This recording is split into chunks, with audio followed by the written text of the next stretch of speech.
Hello and welcome to this video. In this video, we'll see what permutations are. Permutations are also called as arrangements, and I have written a small definition here. A permutation is an arrangement of objects in order. Let's assume we have n distinct objects, say A1, A2, A3, so on up to An, and let's say we have k number of slots, so on up to k. What we need to do is we need to arrange these n objects into these k slots and we need to find the total number of ways in which we can do that. Here n is greater than k. Let's take an example first. Let's see what is an arrangement. For example, if we have 5 objects a1, a2, a3, a4 and a5 and we want to arrange them into these 3 slots, we can fill the slots like this.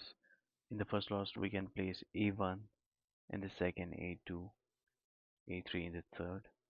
So this is an arrangement. Also a2, A3, A4, this is also an arrangement. A3, A4, A2, this is also an arrangement. As you can see in these two arrangements, the objects are same but the order is different. But these arrangements will be considered as separate arrangements because in permutations order matters. What we'll try to do, let me write this as case first. In the first case, we will allow no repetitions. What do I mean by that? That means if I have an arrangement A1, A1, A2, this is not a valid arrangement. A2, A3, A3, this is also not a valid arrangement because we are repeating the element A1 in the first and second slot. So for the first case, we'll allow no repetitions. Let's see how we'll arrange these n objects in these k slots. I can fill the first slot using any of the n objects. That means I can fill the first slot in n ways. But let's say if I choose an element AI from the n objects and place in the first slot.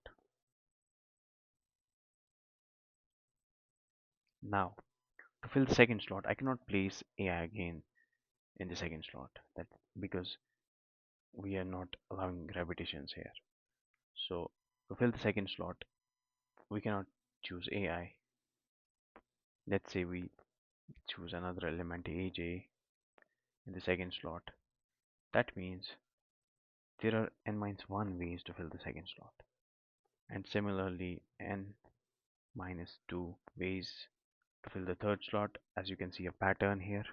And for the kth slot can be filled using k minus 1 ways. We simplify this n minus k plus 1.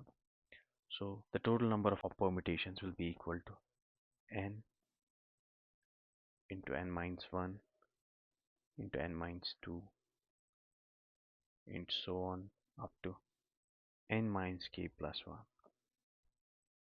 Now some of you may ask how this term is equal to this term.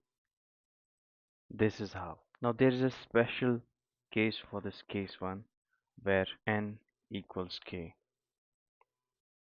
So for this special case, let us replace k with n in this formula. Here we have n factorial divided by n minus n factorial, which is equal to n factorial divided by 0 factorial, which is equal to n factorial divided by 1. As you may know, 0 factorial is equal to 1. So if number of objects is equal to number of slots, then the total number of permutations is equal to n factorial.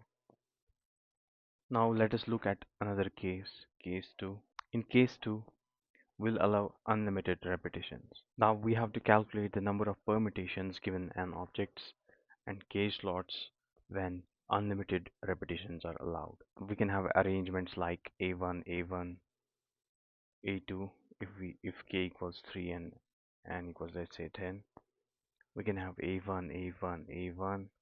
We can have a1, a2, a2. All these arrangements are valid in this case. We have to calculate the number of arrangements.